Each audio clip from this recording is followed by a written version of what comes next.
Hi, this is Practical Sigma 24 1.4 art lens review.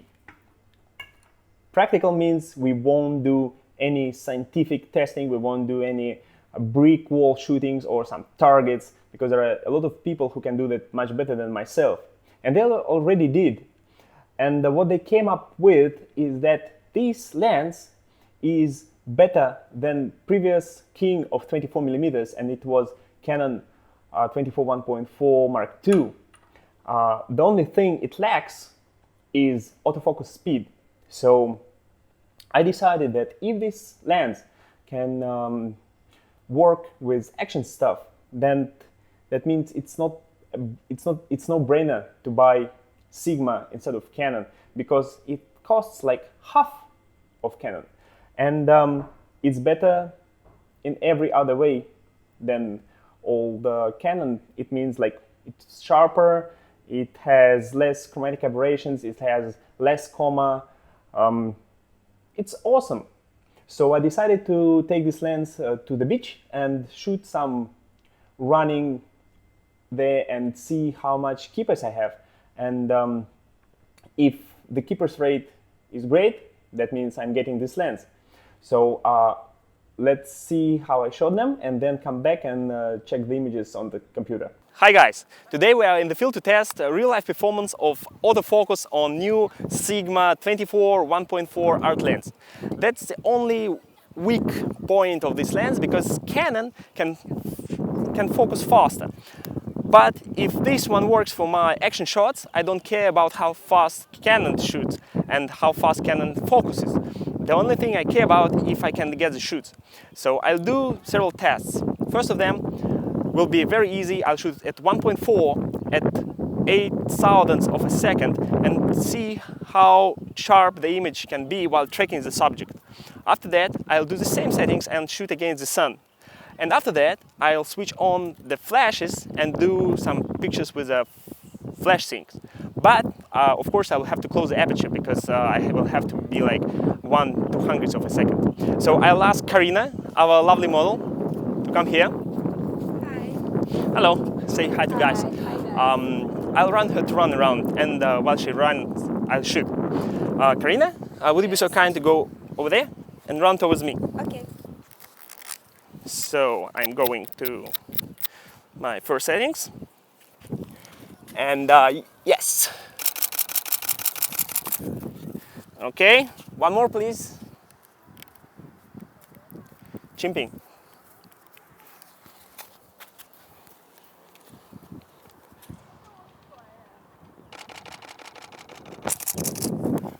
Can you, Karina, please run faster. Run as fast as you can. Okay? Okay. And now.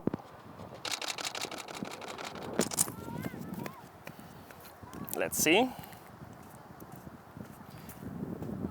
Let's do it one more time. Let's shoot some verticals.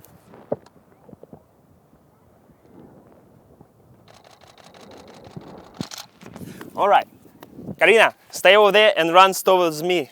So the sun is directly over there, and I'll shoot into the sun with the same settings. Go. Okay. Looks good. That's an easy job of a model, right? And now.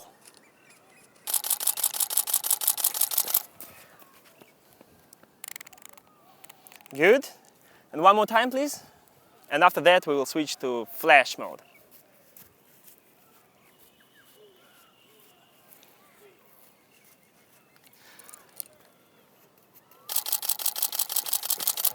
Awesome.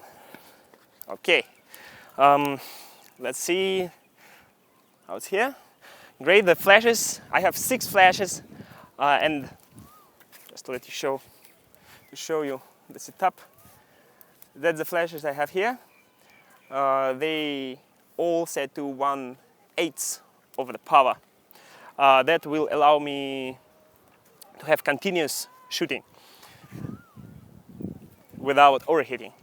So Karina, please run as close to the flash as you can, okay? 1 second. I'll go to 1/160th of a second. And let me see. F13. In this case, I will preserve my highlights, and highlights are the clouds and the sun. So I'm preserving the sun. The foreground will be a little bit underexposed, but I will fix it in post. Okay, so yes, please. All right. And do it like 3 or 4 times, please. Okay. Looks good.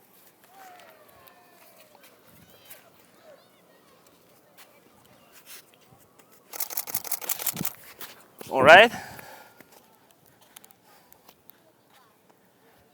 Yes, that's the keeper.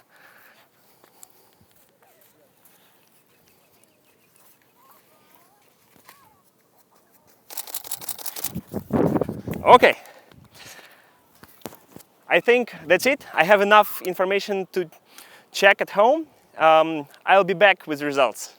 So we're back. I already imported images to the Lightroom, and what I want to do is just I'll go through each of them, and you'll see by yourself how the focus works and if it's good or not.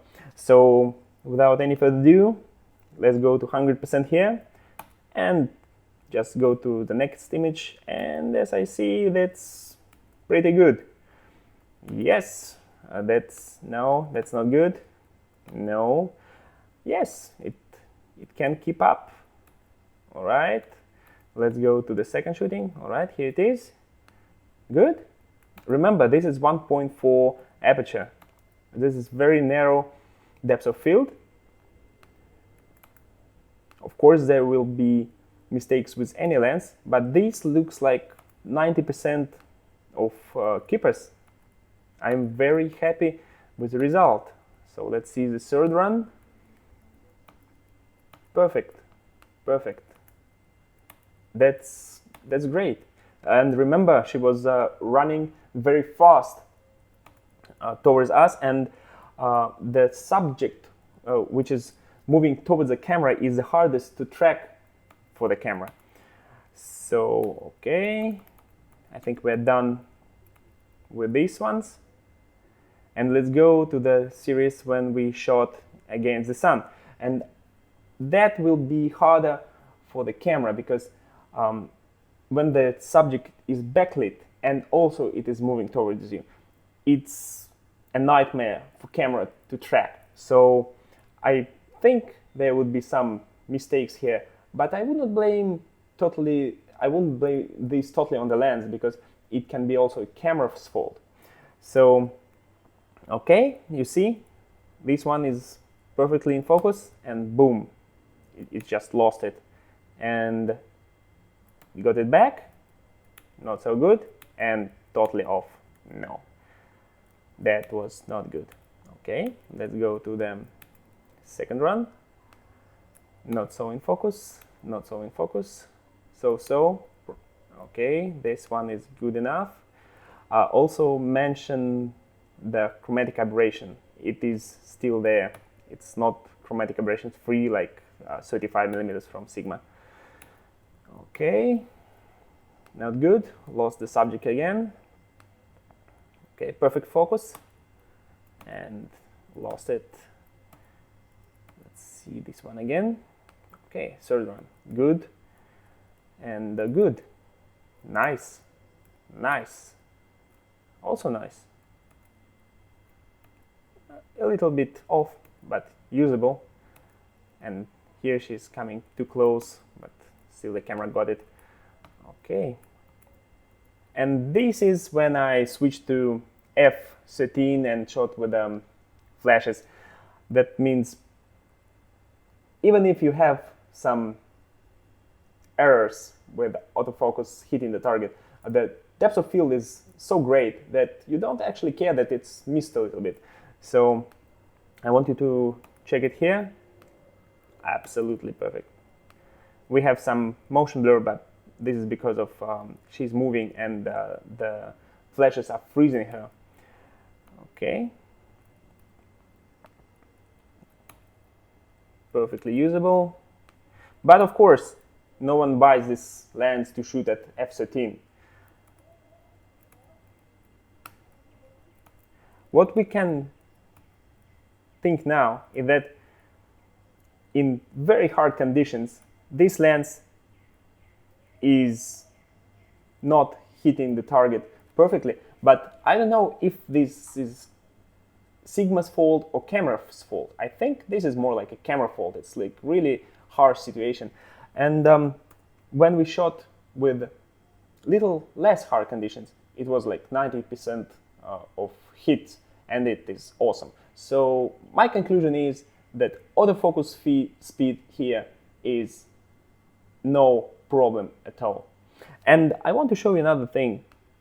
I tried to shoot very fast some stars, but it's full moon here and it's very bright.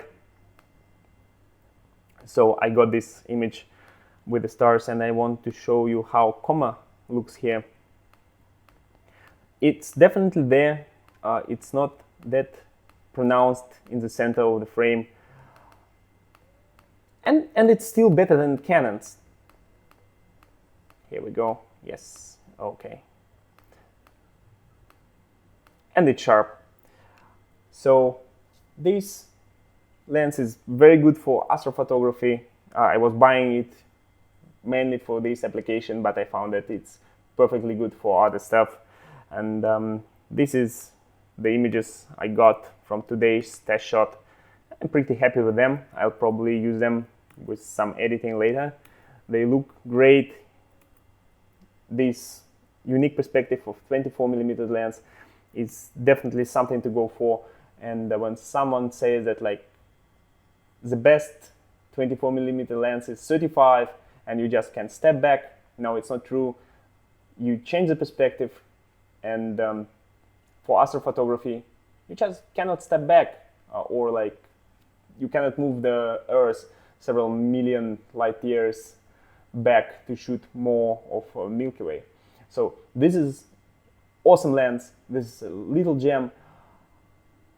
I'm very glad to see Sigma doing this stuff.